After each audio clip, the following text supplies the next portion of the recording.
You could sense it in the air before it occurred, like a storm brewing behind blue skies. A moment that seemed like an average one on the outside, but something inside of you knew it wouldn't remain so. It was just a high school dance, a Friday evening, a gym full of tacky decorations, loud music, and teenagers attempting to forget how difficult it can be to mature. And in the midst of it all was a girl, taciturn, plumper than most, frayed about the edges, and accustomed to being overlooked. But something shifted that night. A flippant jest was hurled in her direction, intended to embarrass, to be funny. But rather than shrinking, she danced. And not merely in defiance, but as if she were moving into the person she was always meant to become. This tale isn't actually about high school. It's not about teens or popularity or dancing, not really. It's about what exists below the surface of individuals we believe we already know. About the soft strength of opting for grace rather than rage. About how dignity doesn't always yell, it tends to whisper. It's about a girl who had every reason to remain small and quiet, and didn't. And the ripple that decision sent forward into each and every heart that saw it. Maya had grown up behind the scenes, literally in this case, and figuratively, in the minds of people. Her mother, Miss Roberta, had worked for 20 years cleaning the houses of more affluent families in a small Georgia town. People knew her name, but not her history. Maya, too, was known but invisible, another quiet face in the corridors, another girl who ate alone at lunch, who got hand-me-downs and didn't say a word unless spoken to.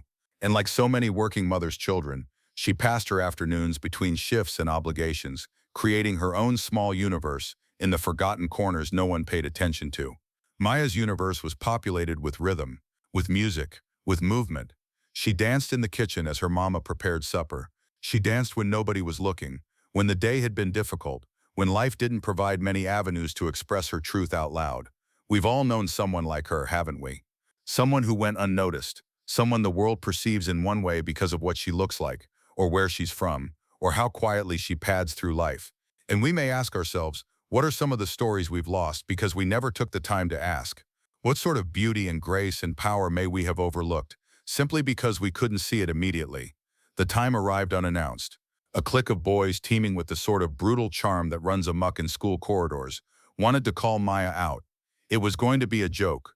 To them, she was an acceptable target, not formidable, not desirable, not cool enough that anyone would defend her. So they laughed, pointed, mocked. They invited her to dance, not as a request but as a joke, just a token laughter at someone else's expense.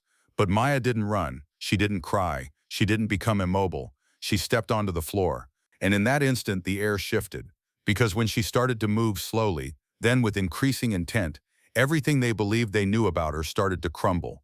The laughter ceased, eyes went wide, mouths dropped open. Maya danced with a sort of beauty that wasn't learned in any class. It was the result of years of practice no one had seen. From each still hour spent in the kitchen, each midnight when she made music with her flesh and laughed at her own beat. She moved not to impress, but to express, to become, to be, and it was stunning. She didn't dance merely well, she danced with soul, with presence, with a confidence that had nothing to do with where she was, and everything to do with the power she'd gained in places nobody ever saw. And when the music stopped, and the gym was quiet once more, the room was different. Something had changed. The ones who laughed couldn't quite meet her eye anymore. The teachers, the pupils, even the onlookers in the shadows, none of them would ever forget what they'd witnessed, because Maya had done something unusual. She'd transformed shame into pride, cruelty into silence, and invisibility into presence, and then she just walked back to her seat.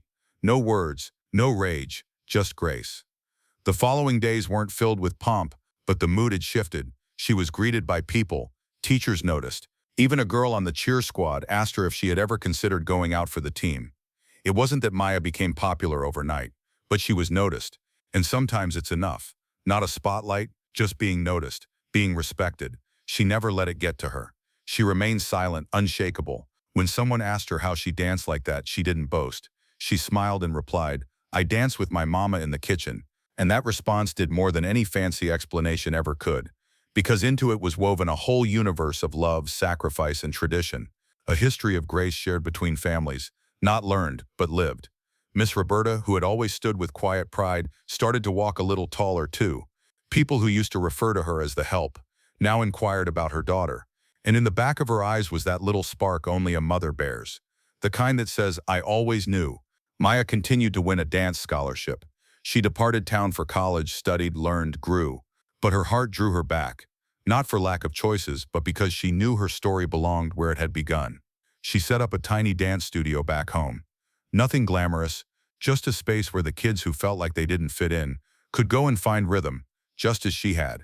And now and then, in the middle of a recital or rehearsal, Maya would see a girl like she once was, timid, uncertain, perhaps a bit different, and she'd get down beside her and tell her softly, "Don't care what they think. Dance for yourself." Because that's what Maya did, and continues to do. She dances for the ones who never believed they could, for the ones who were told too loudly and with too much finality that they were too big, too quiet, too soft, too different. She dances to remind us that our value isn't weighed on the world's scale, but how we carry our truth when no one else can see it. And perhaps that's the lesson we're meant to take along too, that grace is not always loud, that strength does not always speak, and that at times the strongest in the room is the one who doesn't necessarily have to prove anything, just have an opportunity to be heard. So get comfortable. Let me tell you the tale of Maya, the girl they ridiculed, who took their mockery and turned it into song, and danced her way into something none of them would ever forget. You ever see a minute so unjust, so heartless it comes out of nowhere and smacks you in the feels, and even if it's irrelevant to you? That's how it was that Friday evening in the high school gym, just south of Savannah. The music was ricocheting off the walls, colored lights flashing like mini whirlwinds above, and the standard teen vibe was in full effect. Laughter, selfies, dance moves gone wrong, all of that. But in one still corner near the bleachers where the sound was devoured by shadows, stood a girl that most people hardly saw. Her name was Maya. She was 15, reserved-spoken, as quiet as a whisper in church, and yes, larger than the typical girl of her age. But that didn't necessarily mean that she was less curious, less hopeful, less alive. Maya was Miss Roberta's daughter, the type of woman people labeled reliable but never actually noticed. Roberta had done the housework for people in that town for more than 20 years, raising Maya on sanctified floors in silence prayers, while ironing linens not their own. Maya was raised in hand-me-downs, in pantries smelling like another man's supper, in spaces where she was supposed to be invisible. And yet that evening she went to the school dance full of hope. She had worn her new dress, one that her mama had budgeted for months, and a pair of silver ballet flats that bit just a little, but made her feel nice. She did not ask for notice. She didn't attempt to get lost or noticed. She was simply there, drinking in the night, attempting to be a teen, staring with a paper cup of fruit punch in her hands, observing others with a sort of reverence, perhaps a touch of fear, perhaps even hoping someone would ask her to dance. And it was then that the boys became aware of her, not the respectful, quiet type, but the kind who lived off being seen, the type who wore confidence like a jacket that was 2 sizes too large. One of them stood tall, with slick-back hair, and a voice that always had to be heard, and he elbowed his friend and pointed directly at her. His smile wasn't nice. It was the type that knots your stomach. "Hey, Maya." "Hey," he yelled, loud enough for the music to drop behind his voice. "Come show us your moves." Laughter churned around them, like someone had taken the top off something nasty. Maya didn't budge at first. Her eyes widened, and she didn't move. You could see it in her face, whether or not this was actually happening, whether or not they were just kidding or serious, or both. And then the second boy, angling into cruelty as if it were a sport. "Sure, come on. Let's see how the maid's daughter dances." The laughter was louder this time, more cutting. It wasn't laughter that occurs from a joke that everyone is privy to. It was shot, directed like a beam of light no one wants. Some children near them laughed uncomfortably, not knowing what to do, but Maya just stared, waiting for something to occur. And this is the thing. Maya could have run, could have turned her back and slipped into the bathroom, or pleaded with her mama to come get her early. But she didn't. Maya stared at them, square in the face. Not with rage, not with terror, but something quieter, steadier. She passed her punch cup to a girl standing close by, pulled the hem of her dress up a bit and said nothing, stepped onto the dance floor. You could feel the air change. The music, still thumping, seemed to bow around her. And as she placed herself in the center of that shiny wood floor, the laughter began to dwindle. Because something in her stride, something in her immobility, indicated she hadn't walked into a trap. She'd walked into something she possessed. The crowd didn't realize it yet, but Maya was not there to ride out the second. She was going to seize the reins. And those boys, the ones who laughed and pointed, they were going to witness something they'd never forget. The DJ, oblivious to the growing tension hanging in the air like storm clouds on a summer evening, carelessly switched songs. The new song began slowly, deep bass creeping beneath a smoky, soulful beat that crawled into every inch of the gym. That's when something shifted, barely noticeable at first, as if the room were waiting with bated breath. Maya froze in the middle of the floor, surrounded by flashing lights and gazing eyes. But she didn't blink. She didn't buckle. She did something no one saw coming. She closed her eyes, for a brief moment, not with fear, but concentration. She took a deep, leveling breath, the way a person will before entering into something hallowed. Then she moved, not with the stumbling shuffle that people had anticipated, not like a joke, not like a bet that had gone awry, but with intent, with command. Her arms swept out before her like ribbon on the wind, every movement smooth and powerful, every step flowing into the next. Her feet, once deemed too heavy to ever be graceful, touched down softly, precisely timed, razor-sharp and crisp, like a ballet dancer who'd been honing her skills for decades. And she had. But only she and a handful of others realized that at this moment. Not the children staring in shock by the bleachers, not the teachers staring with confused foreheads, not even the DJ who was only just beginning to realize the manner in which the atmosphere in the room had shifted. Because Maya, beautiful, unobtrusive Maya, was no longer the girl on the periphery. At that moment she became the beat. She became the melody. And the room, whether it liked it or not, began to dance to her tune. The crowd hushed. Not the silence that results from boredom or disorientation, but the silence that comes when folks know they are seeing something unusual, something genuine. Whispers began at the back of the room. Wait, is that Maya? She's actually dancing? She can dance? But even those quiet questions sounded distant. Maya was not dancing for them. Maya was not dancing to prove anything or to gain anyone's approval. No, this wasn't for them. This was for her. You see, when other children spent their afternoons at the mall, stuck on phones or clustered around video games, Maya did something else.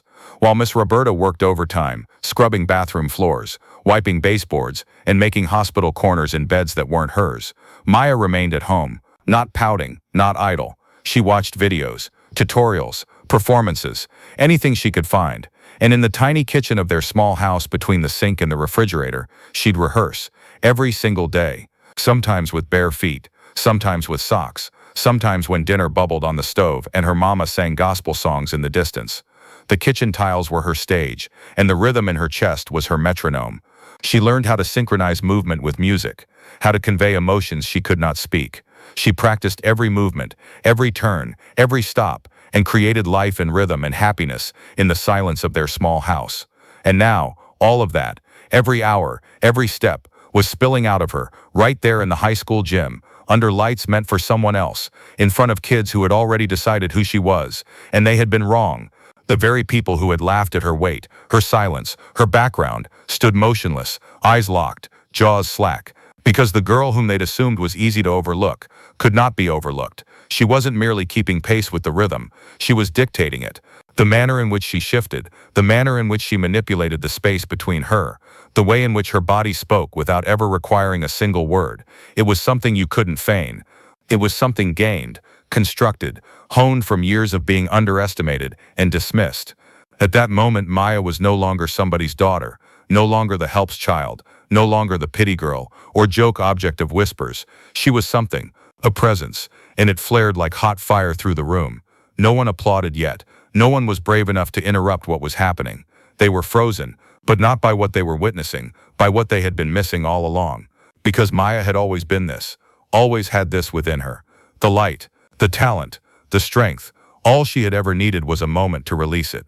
And facing the blinding gymnasium lights, under the judgment that had frozen into awe, she did more than dance. She rose. She rose above every cruel nickname, above every hushed laugh, from each of the conclusions drawn by individuals who never went beyond the surface.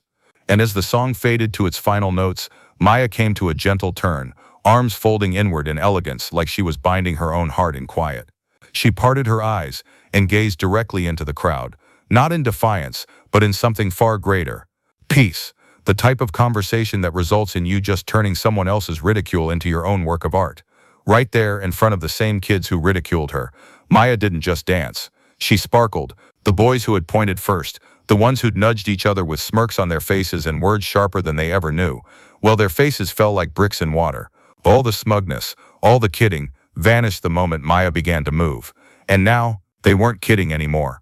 One of them, the loudest of the group, the one who'd uttered the maid's daughter line like it was witty, stood there blinking, his mouth agape, his tone suddenly tiny. "She's actually good," he muttered, not quite loud enough for anyone to have heard. But it wasn't good. That was a long way from it. Maya wasn't just executing her steps, she was illuminating the gym. Her dance wasn't refined the way a competition dancer might be, but it was living. It was energetic. You could sense something more profound behind every movement. It was joy, but not on the surface. It was the smile of someone who had been long pushed aside, someone who had transformed every rejection, every sneer, every insult into fuel. Maya moved like she owed nobody anything. Not approval, not permission, not forgiveness. She had walked through all that mockery and discovered something pure, something invulnerable. You could tell by the way she held herself, that their words, their laughter, even their judgment, none of it mattered anymore. She'd already left it behind. She wasn't dancing for them, she was dancing through them, and that was what stunned everyone the most. Because there's something unsettling about watching someone you've underestimated become undeniable. The gym had gone still, not out of boredom, not out of confusion, but awe. All conversation had ceased. The music continued, but no one else was brave enough to move. Everyone watched her. A couple of students in the back even took out their phones, not to jeer her, but to videotape her. One teacher whispered to another, "Did you know she could do this?" The other nodded slowly. Because no one did. Maya had been invisible to all but a few of them. Just the girl you brushed in the hallway. The girl who ate at the edge of the cafeteria with a book in front of her and headphones in her ears. She'd been passed over, gone around, underestimated, and now within a few minutes, she had made herself unforgettable. And when the last beat fell and the music cut into silence, Maya came to rest in a still, composed turn, dropping perfectly motionless, breathing quiet but steady, as though she'd just finished something significant. Not merely a routine, but a letting go. And the gym halted, suspended for the slightest moment. You could hear the whine of the ceiling lights. You could hear the scuffle of somebody settling their stance. Then a match to dry leaves. There was applause. Not respectful, not condescending, but real, genuine. Teachers applauded. Students applauded. Even some of the kids who never said a word to Maya up to that evening were clapping now.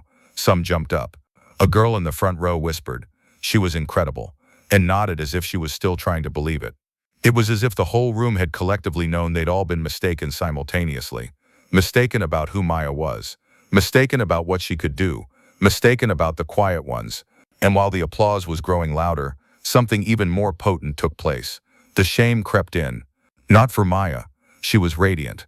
The shame was for the people who had attempted to shame her. The boys who had made her the punchline, who had attempted to pull her into their moment of cruelty, only to have it pushed out by her. They stood there now, hunched shoulders, downcast eyes, not wanting to catch anyone's eye. They couldn't look at Maya, and they couldn't even look at one another. Because they knew what everyone else now knew. This was no longer a humorous moment. It was a turning point, and they were on the wrong side of it. It's a curious thing, seeing regret in real time. It doesn't always follow an apology. Sometimes it simply appears in the silence, in the way people change their position uncomfortably, in the way that they come to understand too late that they had underestimated someone not because of what she did not have, but because of what they could not see. And Maya, she didn't have to say a thing. She didn't gloat. She didn't smirk. She didn't even ask for something. She just gave a little nod, grabbed her silver flats from beside the floor, and headed back toward the bleachers where she was standing when it started. Her head was up. Her pace was slow and proud. Not bragging, but serene. And somehow that stung more than any comeback possibly could. Because there is something truly humbling about seeing the person you were trying to break rise up higher than ever. Maya wasn't even trying to teach anyone a lesson. But she did. And not just to those boys, but to all of us in that gym who had looked right through her, looked over her, or looked down at her. She had taken what was intended to embarrass her and turned it into what would haunt them for the rest of their lives. And from that moment on, things would never be the same. Undefined. Not at school. Undefined. Not in that town. Undefined. And absolutely not in the hearts of boys who couldn't even look at her after the music had stopped. The next week, something started to occur that had not before. Quietly at first, like ripples on a still pond, but real. People began to notice Maya. Not just stare the way they used to, not whisper behind cupped hands about her, but actually observe her. It was with small things at first. A hello in the hall. A smile that did not disperse when she walked by. One of the girls from the cheer squad, somebody who hadn't even nodded in Maya's direction before, came up to her after homeroom and said, "Hey, you think you might want to try out for the dance team?" Not with any kind of mocking tone, not as a joke, but like she genuinely meant it. Even teachers who'd overlooked her, who had always mistaken her silence for disinterest, started calling on her in class, asking her thoughts, remembering her name. It was as if a curtain had lifted, and people were finally realizing what had been there all along. But through it all, Maya remained grounded. She didn't change the way she dressed. She didn't chase attention. She didn't become someone else. When one of the boys in the cafeteria line asked, in wide-eyed wonder, "How did you learn to dance like that?" Maya just smiled in that gentle, uncomplicated way she had, and answered, "I danced with my mama in the kitchen." And in that single sentence, she created a portrait more stunning than any trophy or title could provide. Because that was where her journey had started, in a warm little kitchen, with scratched linoleum floors, and the aroma of cornbread baking in the oven. Where most children required beveled mirrors and sleek studios, Maya had learned in the gentle hum of an old radio, and the soft tread of a mother who still moved gracefully, even after 10 hours of scrubbing other women's floors. Miss Roberta was always the sort of woman who wore her dignity as an unseen tiara, never brassy, never obtrusive, but firm and consistent. She wasn't seeking to impress. She simply did what she did, raised her child, wrote the checks, folded the shirts with meticulousness that no one ever complimented her on. But now, after that fateful evening at the school dance, things changed for her as well. The family she worked for began to inquire about Maya, not merely as a matter of manners, but with genuine interest. "Was that your daughter dancing at the school last Friday? She's so gifted, what a performance." And Miss Roberta, who had so long responded to such queries with a demure nod, now granted herself the tiniest upward tip of her chin, a flicker of pride in her eyes that could not be concealed. Because yes, that was her daughter, and at last the world was viewing her as a mother had always known her. What Maya did on that dance floor wasn't merely about movement or rhythm. It wasn't about proving anyone wrong or being better than anyone else. It was about taking up space, about asserting herself quietly, in a world that had so frequently attempted to shrink her. Her routine hadn't involved a single word, and yet it had spoken louder than any oration. It had declared, "I belong here, I am more than what you can see, and I have nothing to be sorry for." The gym that once rang out with cold laughter was now filled with silence, the kind that exists when people are brought low, when they're reminded of what truly is important. And Maya, in her subtle way, had reminded everyone. She reminded them that you never really know someone's story by looking at their shoes or the lunch table they're sitting at. She reminded them that kindness isn't an option, it's a responsibility.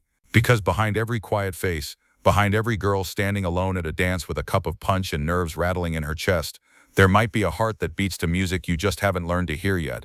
Maya didn't need revenge. She didn't need to make anyone feel small to feel tall. All she had to do was show up as herself and shine. That's the kind of win nobody can ever take from you. And perhaps that's what got to people most, because it's so easy to root for the already famous, the groomed, the predicted stars. But when somebody you didn't notice, somebody you thought was invisible, just gets up and presents herself to you, it lingers, it stays in your head. It makes you notice the next quiet kid in the room differently. In a single evening, in a restaurant dance, Maya taught that whole gymnasium full of teens something their books never could. And she taught her mama, Miss Roberta, something hard work all those years never really accomplished. A moment of pride, not only for herself, but for her love, her self-sacrifice, and her faith in her daughter. Because it wasn't about dance. It never was. It was about dignity, about being present, about coming out from the corner and letting the world know your value, not in arrogance, but in integrity. And that is something that trumpets louder than applause ever could. Years passed by as they always do. Seasons came and went.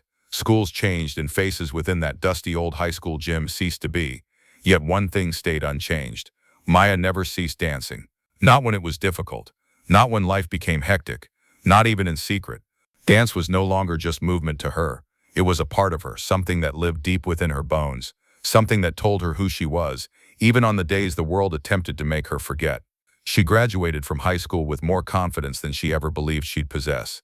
And with the aid of a couple of teachers, many late nights, and one proud mother, she won a scholarship. Yes, for dance. That same girl who had once been ridiculed in front of her entire school now stepped onto a college campus as a scholarship student.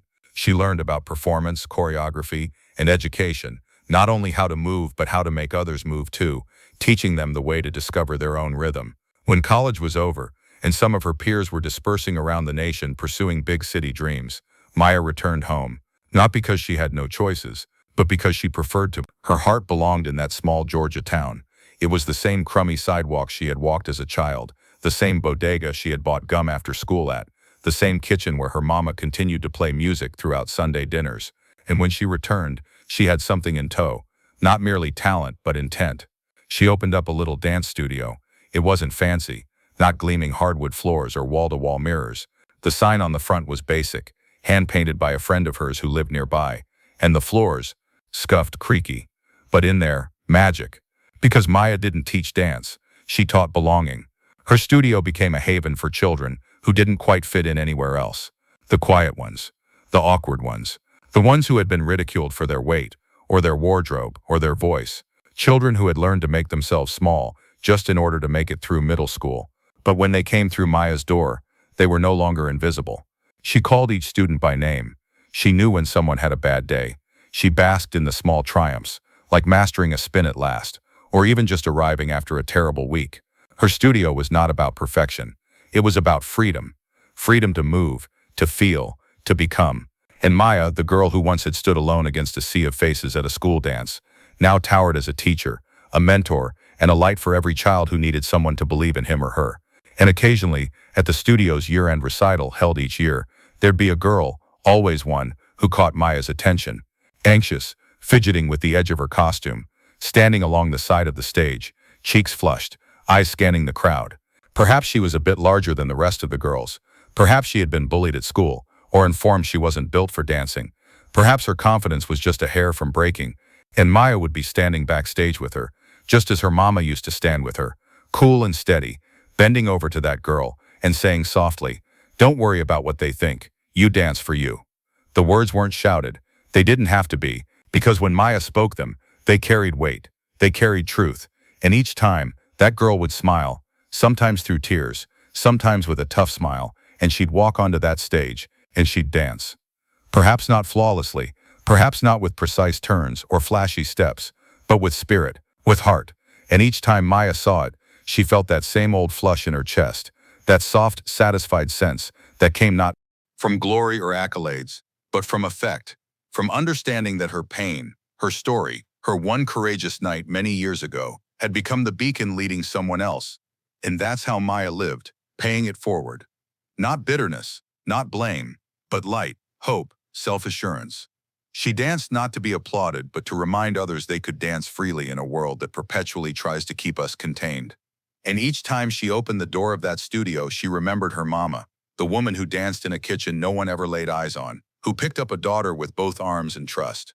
And that's the magic of it all. Maya didn't dance solely for herself. She created room for others to dance as well. And in the process, she didn't merely alter her narrative. She altered generations, just like she used to do in that gym. Under those brutal lights and mean words, she still teaches one easy truth. You are enough. You don't have to be smaller. You don't have to be louder, undefined. You just have to be you. Undefined, and then let the music carry you the rest of the way. Occasionally, it is not the ones with the biggest mouths who make the greatest impact. It's the quiet determination of someone who refuses to let the world dictate their value. Maya didn't defend herself with rage or hurtful speech. She just remained in her truth, allowed her light to shine, and in that, reminded everyone around her what quiet bravery exists. We all have our own moments of being underestimated, overlooked, or belittled. But it's in those moments when no one has much to expect that something may bloom from within. And perhaps the soft lesson here is that kindness is more important than charm, listening more important than loud talking, and that each person, whether large or small, whether born into privilege or not, and whether softly or loudly spoken, has something remarkable to say. We only need to be willing to hear it. So when you next meet someone who feels invisible, stop. For like Maya, she may be carrying a brilliance the world has yet to see.